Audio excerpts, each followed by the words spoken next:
भारत के मैप को देखिएगा, इस तरह से हमारा उत्तर भारत है, यहाँ पर तिब्बत का पठार है। तो कितना बार इसको पढ़ चुके? तिब्बत का पठार है। और तिब्बत का पठार इतना ऊंचा है, इसकी ऊंचाई लगभग 5 किलोमीटर मतलब 5000 मीटर है।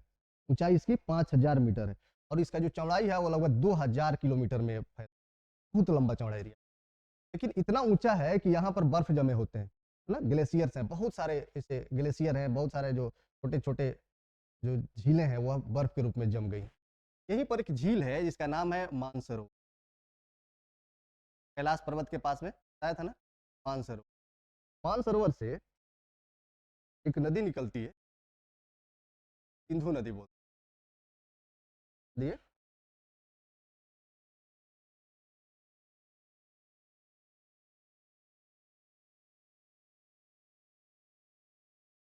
कहाँ से? मानसरोवर के पास से। और यहाँ पर सिंधु जो नदी है ना वो तिब्बत में बहती है, चीन में भी बहती है और भारत और पाकिस्तान में भी बहती है ना। कुल मिलाकर के देखा जाए तो ये 4 देशों से बह रही है, एक तिब्बत, चीन, भारत और पाकिस्तान। तो जहां से ये चीन निकलती है, ये चीन से निकलती है ना, तो इसको हम सिंगी खंबान के नाम है वो है कि खंबान मतलब नदी होता है, तिब्बती भाषा में इसको हम खंबान बोलते हैं। तो सिंगी खंबान, लेकिन जब वो भारत में जैसे प्रवेश करता है ना तो इसका नाम हो गया सिंधु। जब भारत में आया तब इसको सिंधु बोलते हैं। चाइना में इसको सिंगी खंबान, तिब्बत में इसको सिंगी खंबान। अब यहाँ से यह जब निकल रही है ना तो हमें बताया था कि जब भी नदियां है ना वो दरों के बीच से होकर के निकलती हैं। और यह जो है ना पूर्ववर्ती नदी है। बताया था ना कि नदी का 2 प्रकार होता है, एक अनुवर्ती नदी और दूसरा पूर्ववर्ती नदी। पूर्ववर्ती नदी वह होती है जो पहाड़ के निर्माण से पहले से बह रही है ना, पहाड़ बाद में बना और नदी पहले से बह रही है, तो उसको क्या बोलेंगे? पूर्ववर्ती नदी। और एक होता है अनुवर्ती नदी। अनुवर्ती कहने का मतलब है कि पहाड़ बन गया, ऊपर बर्फ जमा, बर्फ पिघला तो धीरे धीरे धीरे धीरे वो पानी बनकर बहा, अब उसको कौन बोलेंगे? अनुवर्ती नदी बोलेंगे। यह जो सिंगी खंबान है या सिंधु है, यह पूर्ववर्ती नदी है। इसका मतलब है कि हिमालय जब नहीं था ना उस समय यह नदी मौजूद था। बात समझ रहे ना? इसके आने के बाद में हिमालय बना और धीरे धीरे जैसे जैसे हिमालय उठता गया वैसे वैसे यह काटती गई, तो काट करके इसने अपना स्वयं का रास्ता लिया है। हिमालय इसका रास्ता को छोड़ करके उठा है। बात समझ रहे ना? यह कहाँ से क्रॉस करके भारत में प्रवेश करती है ना, यहाँ पर 2 श्रेणियां हैं, 2 हिमालय की श्रेणी। इधर जस्कार है, कार है, शायद है ना, 2 श्रेणी है, एक लद्दाख की श्रेणी है और एक जस्कार की श्रेणी। ये दोनों के बीच से होकर के गुजर रही होती है। जस्कार श्रेणी से एक नदी निकलती है जिसका नाम है जस्कार, का नाम है इसकी सहायक नदी। जस्कार श्रेणी सिंधु में मिल जाती है। अभी पूछे कि जस्कार किसकी सहायक नदी है? सिंधु की सहायक। और जब ये आगे की ओर बढ़ती है ना, इधर काराकोरम की श्रेणी, इधर से एक निकल रही होती है नदी, तो बोलते हैं गिलगित नदी।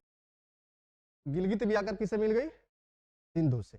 और एक नदी है इसको सुयुक के नाम से जानते, यह भी सिंधु की ही सहायक नदी। यह अब एक बहुत विस्तार इसका नहीं होता है, ताकि बहुत सिंपली क्षेत्र में, बहुत कम ही एरिया में, चूंकि पहाड़ों पर जब नदियां बह रही होती है ना तो इसका प्रवाह क्षेत्र बहुत कम होता है, लेकिन इसकी तीव्रता ज्यादा होती है। तीव्रता इसलिए कि ऊपर से सीधे नीचे की ओर गिर रहा होता है तो इसकी स्पीड ज्यादा रहती है। कम क्षेत्र में ही बहते हुए जहां से यह गुजर रही होती है वहां पर एक अड्डे का निर्माण करती है, गौर्ज का निर्माण करते हुए या आगे की ओर। यहाँ पर जब पाकिस्तान की सीमा पर पहुंची, यह पीओके है, शायद हम पीओके मतलब पाक ऑक्युपाइड कश्मीर, मतलब कि जिसमें पाकिस्तान का जिस पर कब्जा है, ये पीओके से होकर बहती है। यहाँ एक जगह है, इसको चिल्हड़ के नाम से जानते हैं। है कि पाकिस्तान में है तो नाम ऐसा ही होगा ना। तो पाकिस्तान में का बॉर्डर है और इसी स्थान पर यह पाकिस्तान में प्रवेश कर जाती है। यहाँ पर एक गौर्ज का निर्माण करती है। गौर्ज मतलब खड्डा, खड्डा मतलब कि नदी सीधे ऊपर से नीचे गिर रही है, गिरेगी तो नीचे गड्ढा बना देगी ना, उसी को हम गौर्ज बोलते हैं। यहाँ से जब आगे की ओर चली ना तो अभी चली गई पाकिस्तान में, पाकिस्तान। और इधर से हमने बताए थे कि यहाँ हिंदू कुश पर्वत है, बताया था। यहाँ पर सुलेमान एक पर्वत है, में है वो, हिंदू कुश है, सुलेमान है। यहाँ से एक नदी निकलती है, वो बोलते हैं काबुल नदी। और ये सुलेमान श्रेणी से एक नदी निकलती है, इसको बोलते हैं काबुल। और यह मुख्य नदी है पाकिस्तान का, जो सिंधु में आकर के मिलती है, यही बह करके से जा रही होती है। भारत से कुछ और नदियां हैं, मुख्य रूप से 6 नदी है ना। इसको ये मुख्य रूप से निकलने वाली जो नदियां हैं, ये कश्मीर के ही क्षेत्र है, कश्मीर और हिमाचल प्रदेश से निकलती है। आपने झेलम का नाम सुना होगा है ना, झील है, इसको शेषनाग झील बोलते हैं। यहाँ से एक नदी निकलती है, इसको हम झेलम बोलते हैं।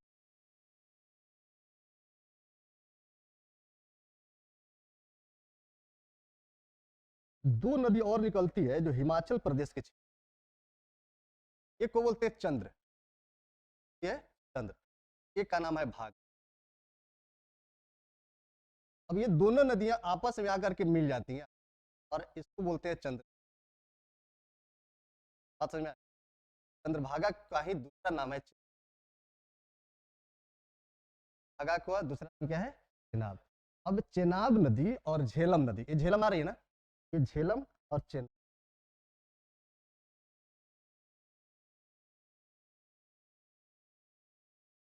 दोनों नदियां आपस में आकर के आ रही है, कम है आकर के,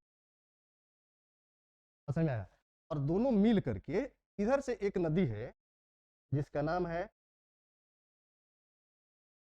सतलज, का नाम सुने? यहाँ पर मानसरोवर के पास में और झील, नाम है ताल, मतलब झील ना, जैसे नैनीताल, आप सुने ना, ये नैनी जगह है और वहां पर झील है। उसी काकस ताल जो है ना, ये भी तिब्बत के ही क्षेत्र, यहाँ से एक नदी निकलती है, इसका नाम है,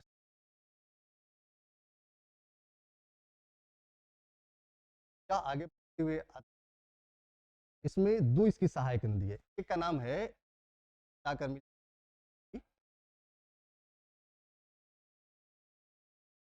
से है, इसकी सहायक है सतलज की कौन सहायक है?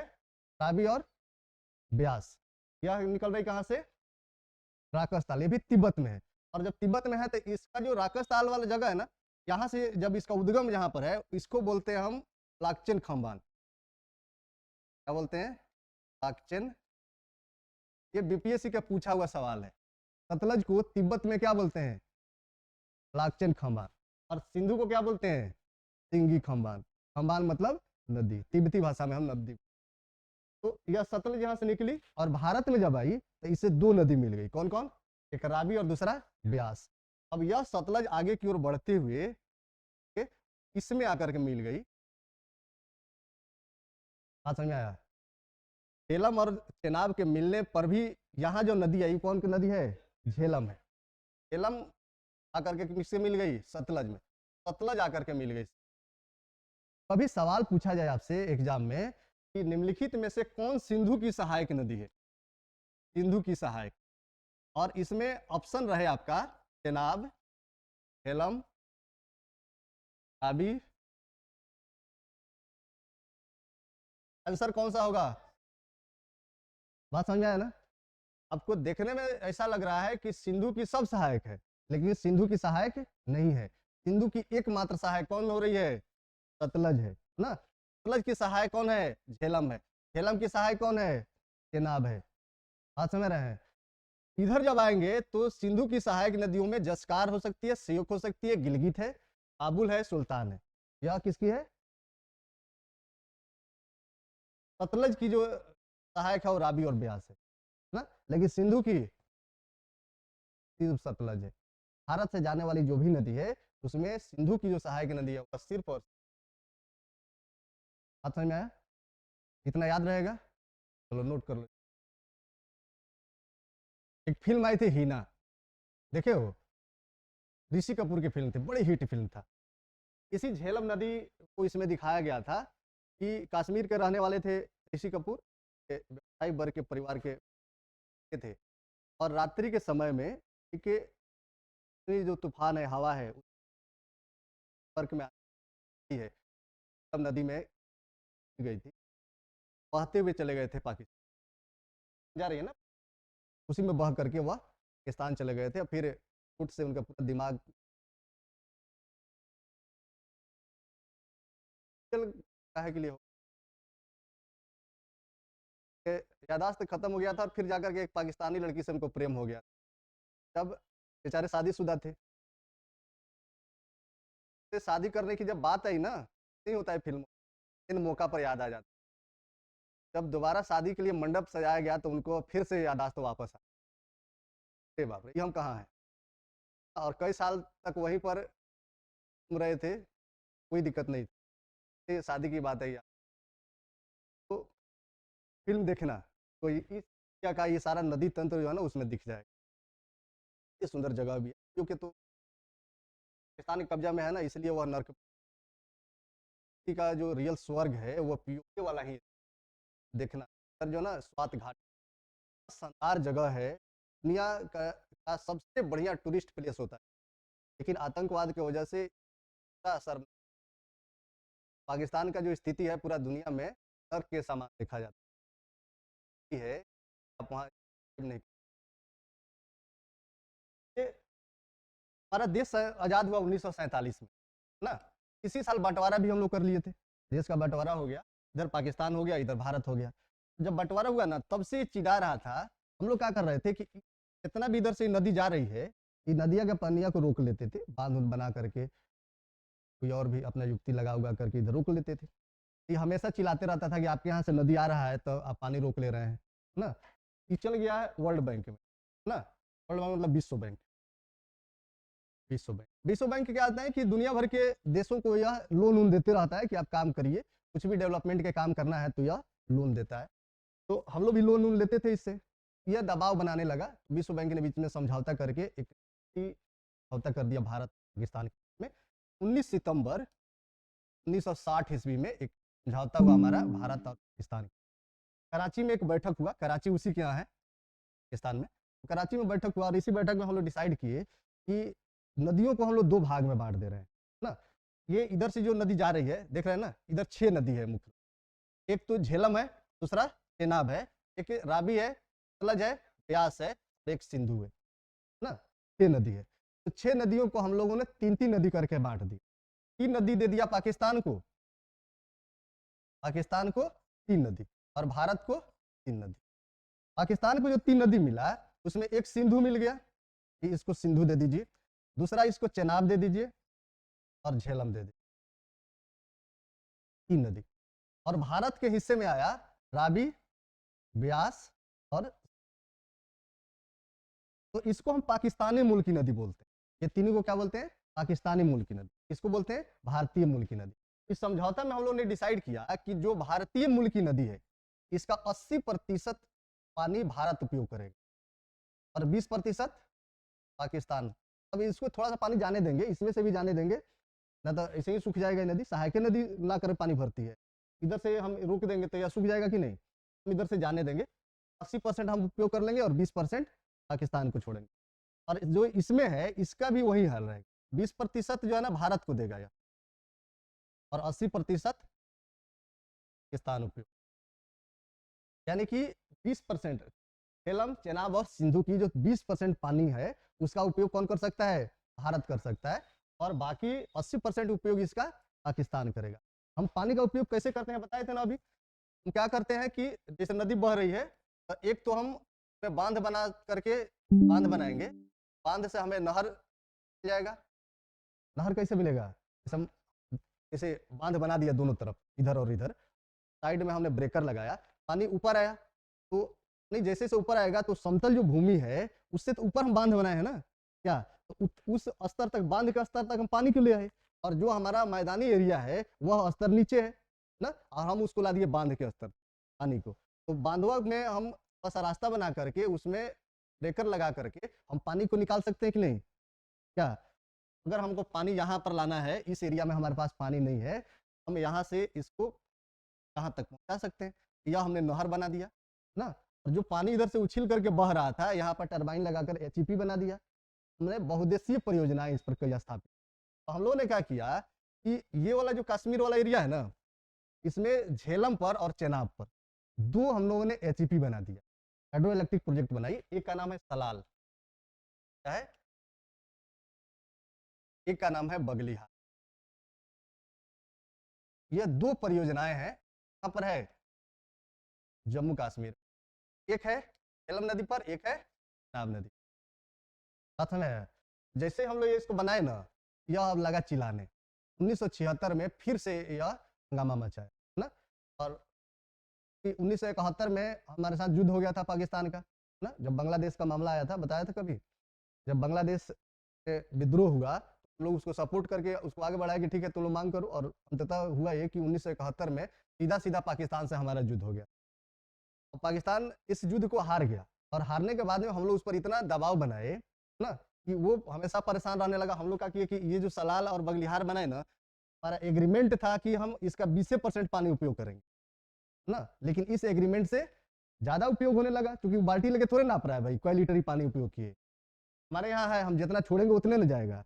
तो इसके लिए एक जो है कमेटी बना दी गई, कमेटी का निर्देश दिया गया कि हर साल बैठक करना है, आकर के देखते रहना है कि भारत कहीं इसका जो ऊंचाई है, बांधवा का ऊंचाई कहीं बढ़ा तो नहीं रहा है ना।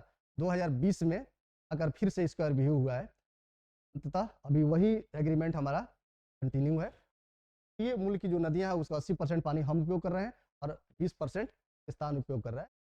इस जो पानी मूल की जो नदी है उसका 80% वो उपयोग कर रहा है और 20% कर रहा है, लेकिन ऐसा हो नहीं रहा है। जितना मर्जी हम धीरे धीरे क्या करेगा, कितना उस पर नजर रखिएगा आप। हमारा क्षेत्र का बात है, हमारे घर में रोज आके झांकिएगा क्या, हम अपना उत्पादन कर रहे हैं लेकिन कह रहे हैं कि हम कितना उपयोग करते हैं, 20% तुम्हारा उपयोग कर रहे हैं पाकिस्तानी मूल वाला ना, लेकिन वो चिल्ला रहा है कि ना ज्यादा उपयोग कर रहा है। कि हम लोग क्या कर रहे हैं ना, पनिया रोक देते हैं तो उसके यहाँ सूखा पड़ जाता है, इसे ही बेचारा परेशान है। उसका गेहूं सब सूख गया, उसका मक्का नहीं हुआ, खाएगा क्या, तो चिल्लाते रहता है, बार बार जाता है, बोलता है कि तो हम अभी पिछला साल देख करके आए थे तो ठीक है था। जब ये लोग देख करके चल जाता है तब हम धीरे धीरे अपना कर लेते हैं। इस तरह से यह व्यवस्था चल रहा है, लेकिन इसी व्यवस्था को अब चीन जो है ना कॉपी कर लिया है ना। जो हम लोग इधर कर रहे थे वही काम हुआ ब्रह्मपुत्र के साथ। ब्रह्मपुत्र नदी अगला ये भारत का मैप बना लीजिए, ठीक है ना, साथ साथ बना लीजिए, बनाइएगा तो हमें लग रहा है कि ऊपर बन जाएगा।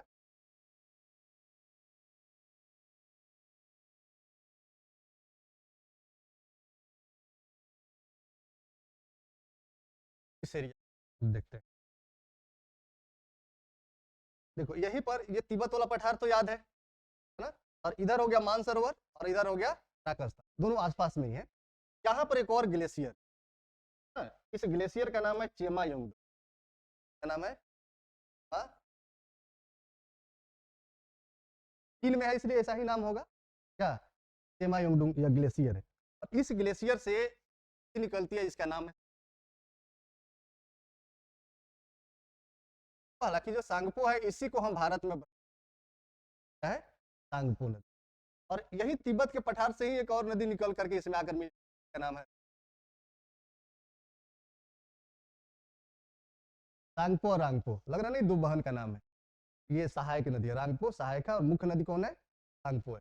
यही नदी आगे बढ़ते हुए तो लंबा विस्तार अगर ऐसे यू टर्न ले लेते, और यह अरुणाचल प्रदेश है क्षेत्र, अरुणाचल प्रदेश में यू टर्न लेते हुए भारत में, जहां पर ये भारत में आती है ना, हम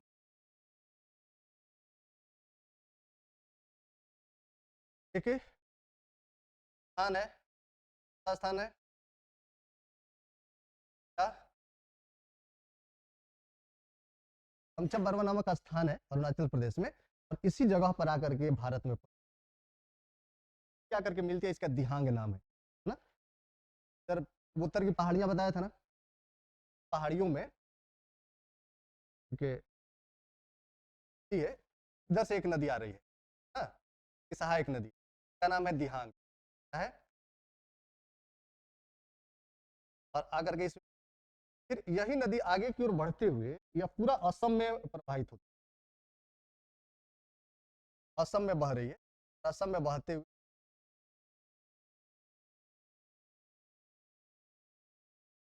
यहाँ पर और नदी आकर मिलती है, इसको लोहित के नाम से। पूर्वोत्तर में दो सहायक नदी, कौन? दिहांग, लोहित। इधर से एक और नदी आकर के इसमें मिलती है, इसका नाम है बराक। यह इसलिए महत्वपूर्ण है कि हम लोग नेशनल वाटरवे जो डेवलप कर रहे हैं ना, उसमें बराक नदी पर भी हम लोग वाटरवे डेवलप ना, इसलिए बराक नदी महत्वपूर्ण। मणिपुर, मणि श्रेणी से निकल यही। अब आगे क्यों, जैसे मान लो कि यहाँ पर आ गई आसाम में, आसाम में आकर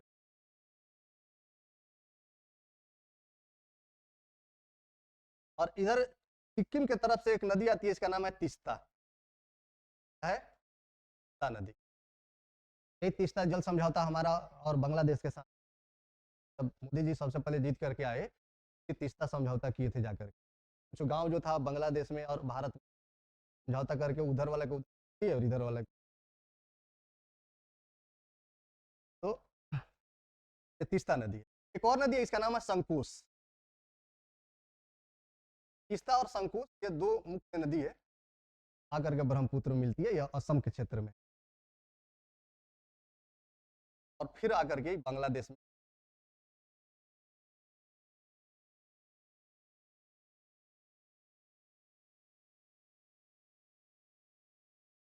कहाँ पर आ गई?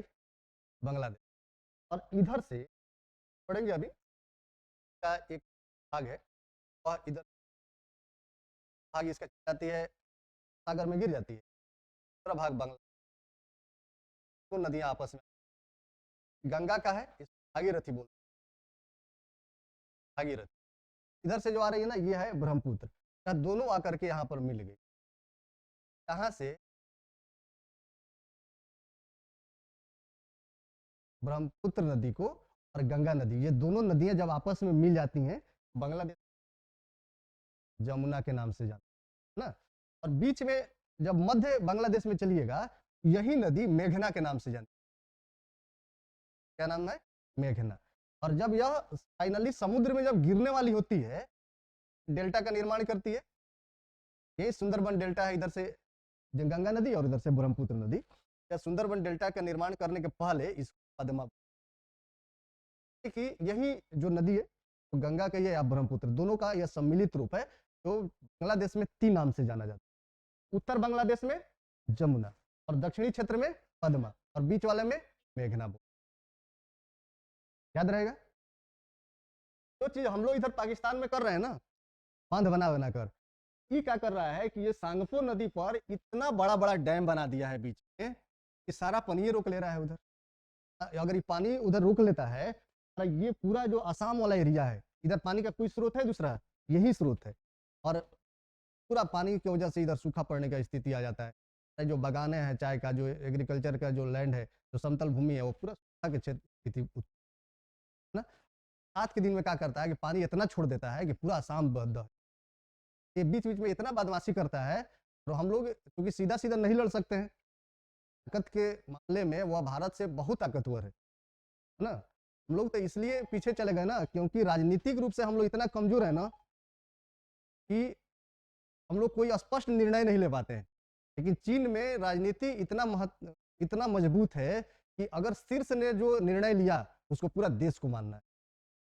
हमारे देश में अगर कोई निर्णय सरकार ने अगर ले लिया, तो यहाँ पर 18 गो दल है ना, अपना अपना झंडा लेके उठ जाएगा, जिंदाबाद मुर्दाबाद करने लगेगा, पुतला दहन होने लगेगा, ट्रेन फूंक देगा सब, है ना। रोडे पर ऐसे कपड़ा वपड़ा निकाल करके लेट जाएगा सब, है ना, कहीं कट के मर जाएंगे, आत्मदाह करने लगेगा। लेकिन चीन में कर लो तो, चीन का एक घटना है, चीन में राष्ट्रवादी पार्टी के विरोध में वहां पर छात्र आंदोलन शुरू हुआ, है ना। और आंदोलन इतना व्यापक हो गया कि पूरा मतलब सरकार को सेना का प्रयोग करनी पड़ी थी। सरकार का किया कि सारा जितना भी विद्रोही संगठन था उसको घेरवा दिया। यहाँ पर वो लोग धरना प्रदर्शन कर रहा था ना, उसको पूरा घेरवा करके बुलडोजर मंगा कर उसको सब कुचलवा दिया। पूरा जितना लोग था, एक लोग को भी बाहर नहीं निकलने, और कुचल करके वहीं पर स्मारक बना दिया कि ये रहा तुम लोग। इतना क्रूर देश है कि वहां पर अंदर में क्या घटनाएं हो रही हैं वह बाहर नहीं निकल सकता है। मीडिया पर जो ना पूरी तरह से 100% कब्जा है सरकार का ना। वहां पर जो सरकारी मीडिया सिन्हुआ है, वह जो छापेगा वही बाहर के जो मीडिया कर्मी है वो छापेगा। सिन्हुआ में ही जो भी सरकार कहेगी वो सिन्हुआ छापेगा, और सिन्हुआ जो वहां पर मैसेज लीक करेगा वही चीजें दुनिया भर में छप। इसीलिए कोरोना का खबर किसी को नहीं लगा। अंदर क्या चल रहा है वह झांकने ही नहीं देता है पूरा दुनिया को। अमेरिका का संगठन गया वहां पर जांच करने, WHO के संगठन गया जांच करने, कुछ पता चला? पत्ते नहीं चलने दिया। और कोई अगर हमारे यहाँ का रहता था 4 उसका कान फूंक देता ना, प्रतिपक्ष का पार्टी वाला कान में कह देता कि आपको नहीं पता है, हॉस्पिटल वो पीछे जाके ना देखिए कितना पेशेंट है क्या। लेकिन वहां पर पूरा ये लोग खंगार करके चलाया, कुछ नहीं मिला। पूरा दुनिया तबाह हो गया कि नहीं हो गया? तो ये चाइना अपने को ना बहुत स्ट्रांग इसीलिए बना के रखा है ताकि वह यूनिफॉर्म गवर्नमेंट है ना। नीचे से उसका जो कार्यकर्ता है वो नीचे से तैयार होता है, धीरे धीरे प्रमोशन से वो राष्ट्रपति बनता है। और हमारे यहाँ किसी को चुन लेंगे, हेलीकॉप्टर जनप्रतिनिधि उतर जाएंगे। यहाँ पर चंपारण के जो लोग हैं सेवा कर रहे हैं, सालों भर 5 साल तक सेवा किया लोगों का, पता चला कि एक दिन आकर के जब चुनाव लड़ने की बारी आई तो सनी देओल आ गए। अजीब हाल है। मान लो कि जो यहाँ पर जनता से जो जुड़ा हुआ जनप्रतिनिधि है वह जो एक एक दिन उसके साथ बिताया, वो समस्या समझ रहा है ना उसका। अब सनी देओल आए, चुनाव जीते और चले गए पंजाब, उस देखने आएंगे तुम्हारा क्या समस्या है। तो इसलिए हमारा जो जनतंत्र है वह थोड़ा सा पीछे है। हो गया, लिख लिए इसको। तो 2 नदी, एक हो गया हमारा सिंधु नदी और दूसरा ब्रह्मपुत्र नदी। याद रहेगा, सिंधु की सहायक और ब्रह्मपुत्र की सहायक। ब्रह्मपुत्र कहाँ से निकलती है? यमायुंगडुंग से। क्या नाम से निकलती है? नाम इसको किस नाम से जानते हैं? सांगपो के नाम से। इसकी सहायक नदी है चीन में सांगपो है।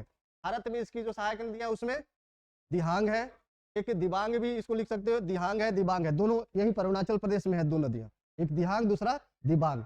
एक लोहित है, संकोश है, बराक है, और यही नदी आगे चल करके कहां पर चली गई? बांग्लादेश में चली गई, है ना।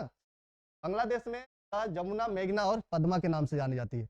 आपके लिए जो होमवर्क इसमें रहेगा उसमें ये करिएगा, इसमें 3 जगह का नाम आप मुझे कल बताइएगा, है ना। एक, कब ब्रह्मपुत्र नदी असम में प्रवेश करती है? कई बार सवाल पूछा गया है कि ब्रह्मपुत्र नदी किस स्थान पर असम में प्रवेश करती है ना।